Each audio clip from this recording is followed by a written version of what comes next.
உறவுகளுக்கு அன்பு வணக்கம். சரிகமபா லிட்டில் சாம்ப் சீசன் 5 ஆரம்பித்திருக்கின்றது. சிடிவி ரியாலிட்டி ஷோ வரிசையிலே சரிகமபா சீனியர் சீசனை விட இந்த ஜூனியர் சீசன், அதாவது லிட்டில் சாம்ப் சீசனுக்கு தான் டிமாண்ட் அதிகம் என்றால் நிச்சயமாக நீங்கள் ஏற்றுக்கொள்வீர்கள். அந்த பாப்புலாரிட்டி, ரசிகர் மத்தியில் இருக்கின்ற எதிர்பார்ப்பு சீனியர் சீசனை விட இந்த லிட்டில் சாம்ப் சீசனுக்கு அதிகம். கடந்த லிட்டில் சாம்ப்ஸிலும் இதுதான் நடந்தது. திவினேஷ் டைட்டில் வினராக தெரிவு செய்யப்பட்ட அந்த 4வது சீசனிலும் அந்த சுவாரஸ்யத்திற்கு கொஞ்சம் குறைவில்லாமல் இந்த சீசன் 5 ஆரம்பித்திருக்கின்றது. தற்பொழுது 26 போட்டியாளர்கள் தேர்வு செய்யப்பட்டிருக்கின்றார்கள். மெகா ஆடிஷன் மூலமாக இந்த சனி மற்றும் ஞாயிறு வாரங்களில் அவர்களது இன்ட்ரோடக்ஷன் அறிமுக சுற்று இடம்பெறவிருக்கின்றது. அதற்கு முன்னால் தெரிவு செய்யப்பட்ட இந்த 26 போட்டியாளர்களில் எனக்கு பிடித்த அல்லது என்னுடைய மனதை கவர்ந்த, என்னை போலவே இசை ரசிகர்களை கவர்ந்த ஒரு 15 பேரை இந்த ஒரு காணொலியிலே நான் உங்களுக்கு பட்டியலிட்டு காட்டுகின்றேன்.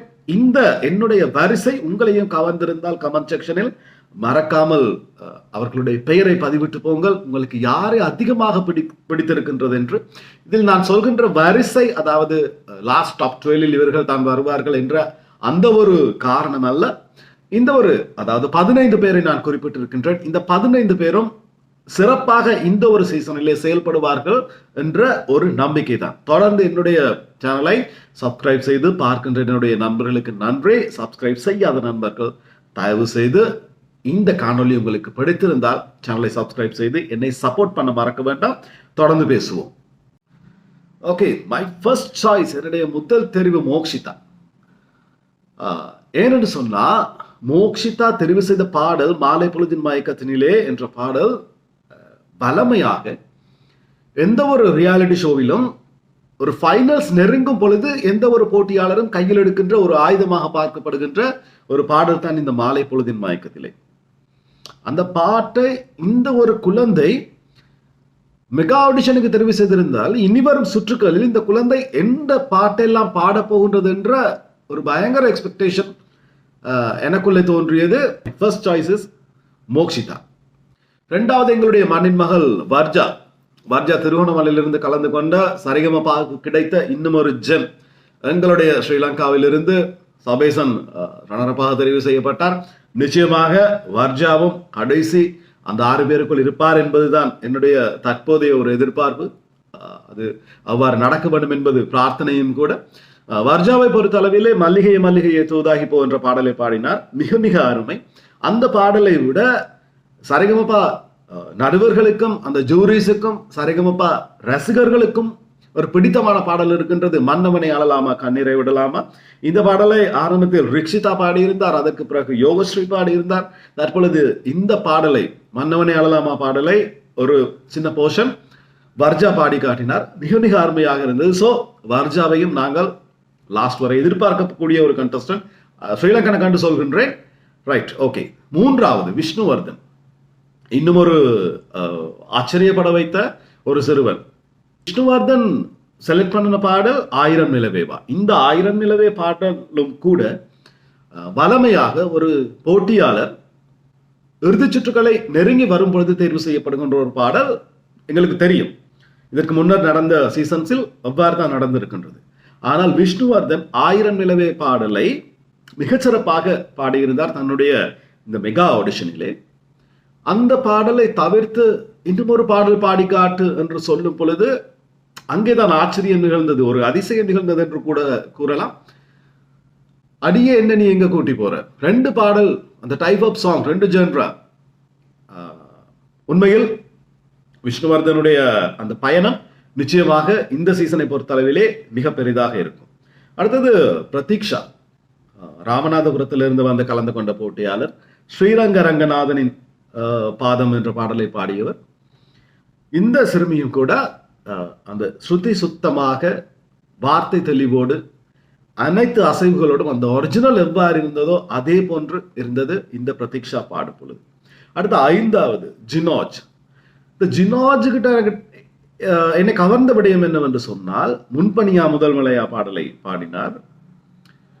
அந்த அளவு ஒரு மெச்சூரிட்டி, ஒரு உருக்கம் இருந்தது அந்த பாடலில். அந்த பாடலுக்கு உரிய நிறைய அசைவுகள் இருக்கின்றது. முன்பணியா முதல் மலையா, அதே போல நிறைய ஹை பிச் இருக்கின்றது. இறுதியில் சரணம் முடியும் பொழுதெல்லாம் ஆக உச்சஸ்தாயி போயிட்டு முடியும். பட் இந்த ஜினோஜ் மிக மிக இலகுவாக, ஈஸியாக அந்த பாடலை பாடியிருந்தார். ஸோ ஜினோஜ் 5வதாக என்னுடைய மனதை கவர்ந்த இந்த சீசனின் போட்டியாளர். அடுத்தது மஹதி, கவிதை கேளுங்கள் கருவில் பிறந்தது ராகம் என்ற பாடலை பாடியவர். மஹதியை பொறுத்த அளவிலே மஹதிக்கும் நல்ல குரல் வளம். இந்த பாடலும் கூட ஒரு கம்படிட்டிவான சுற்றுகளிலே தேர்வு செய்யப்படுகின்ற பாடல். அந்த பாடலுடைய வேரியேஷன்ஸுக்காக இந்த பாடலை மஹதி ஆரம்ப சுற்றிலேயே பாடிவிட்டார். ஸோ மை 6th பிளேஸ், எனக்கு 6வதாக பிடித்த போட்டியாளர் மஹதி. 7வது வருண் கார்த்திக். வருண் கார்த்திகையும் என்ன ஸ்பெஷல் என்று சொன்னால் ரோஜா ரோஜா பாடியது.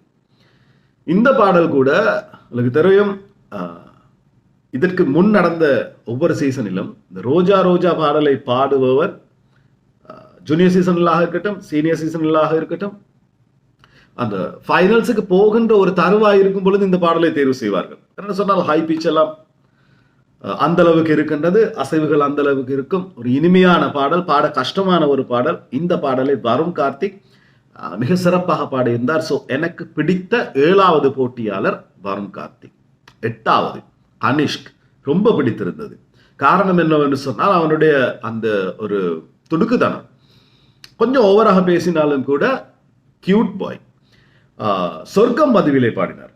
எதிர்பார்க்காத ஒரு பாடல். அந்த பாடலில் எஸ்பிபி பாடும் நிலை அவர்கள் காட்டியிருக்கின்ற நுவான்சஸ், சில டைனமிக்ஸ் இருக்கும். அந்த அனைத்தையும் உள்ளடக்கியவாறு இந்த பாடலை பாடியிருந்தார் கனிஷ்க். ஸோ கனிஷ்க்கு நிச்சயமாக ஒரு நல்ல பயணம் இருக்கின்ற. ஓகே, 9வது என்னுடைய மனதை கவர்ந்த போட்டியாளர் சிறுமி, மலையாள சிறுமி, கேரளாவில் இருந்து வந்து கலந்து கொண்ட ஸ்ரேயா.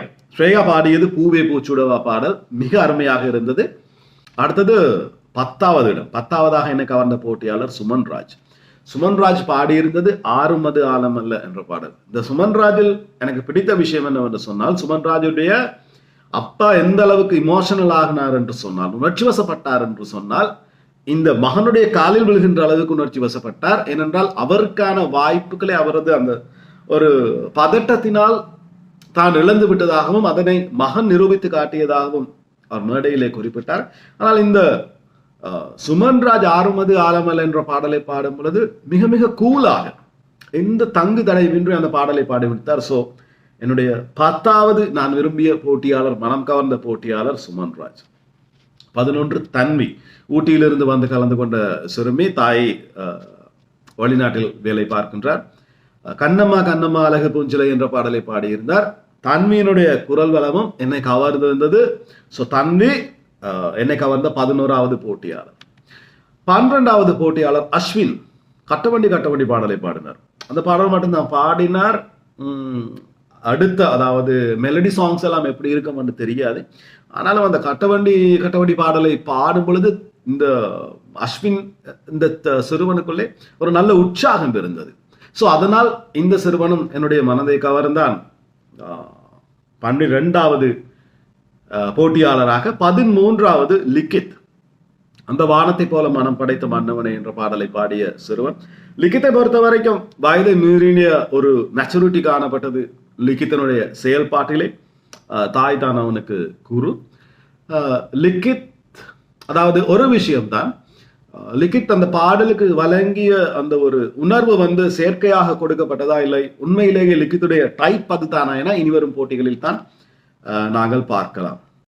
ஓகே, அடுத்த இருவர் கொஞ்சம் வித்தியாசமானவர். ஒன்று அக்ஷித் நிர்ஃபம், 15வது அபிஷேகா. அக்ஷித் நிர்ஃபமை பொறுத்தவரையிலே அவர் ஒரு சிவபக்தராக தன்னை அடையாளப்படுத்தி இருந்தார். சித்தமெல்லாம் எனக்கு சிவமயமே பாடலை பாடியிருந்தார். பட் மிக அருமையான குரல் வளம், உச்சஸ்தாயி, இலகுவாக ஈஸியாக போகக்கூடிய ஒரு குரல் வளம். ஸோ அபிஷேக் நிர்ஃபமை பார்க்கலாம். இந்த ஒரு ரியாலிட்டி ஷோவை பொறுத்த அளவிலே எந்த அளவு அல்லது எவ்வகையான வித்தியாசமான பாடல்களை கொண்டு வருவார் என்பதை பொறுத்திருந்து தான் பார்க்க வேண்டும். அடுத்தது அபிஷேகா, மச்சியம்பாலா, நாட்டுப்புற பாடல் பாடுகின்ற கலைஞர். அவர் தேர்ந்தெடுத்து கூட்டி வந்த ஒரு சிறுமி, பட்டாசு வெடித்தது போன்ற ஒரு குரல் வளம். ஸோ அபிஷேகா எந்த அளவு தூரம் பயணிக்கிறார் என்று தெரியவில்லை. பட் என்னை கவர்ந்த அந்த போட்டியாளர் என்ற வரிசைக்குள்ளே இவரும் வந்திருந்தார். ஸோ இந்த 15 பேர் தான் என்னை கவர்ந்த போட்டியாளர்கள். உங்களை கவர்ந்த சிறுவர் சிறுமியர் யார் என்பதை கமெண்ட் செக்ஷனில் தவறாமல் பதிவிட்டு போங்கள். இனி இன்ட்ரடக்ஷன் சுற்று வருகின்றது. இன்ட்ரடக்ஷன் சுற்றிலே யார் யார் என்ன, அதாவது ஒரு வார ட்ரைனிங் கூட இருக்கின்றது. அந்த ஒரு வார ட்ரைனிங்க்கு பிறகு எவ்வகையாக தங்களை நிரூபிக்கின்றார்கள் என்பதை பொறுத்திருந்து பார்த்து மீண்டும் உங்களோடு தொடர்பினை ஏற்படுத்திக் கொள்கின்றேன். சந்திக்கின்றேன். அதுவரை விடைபெறும் நான் என்றும் உங்களில் ஒருவன் சந்திரன். நன்றி.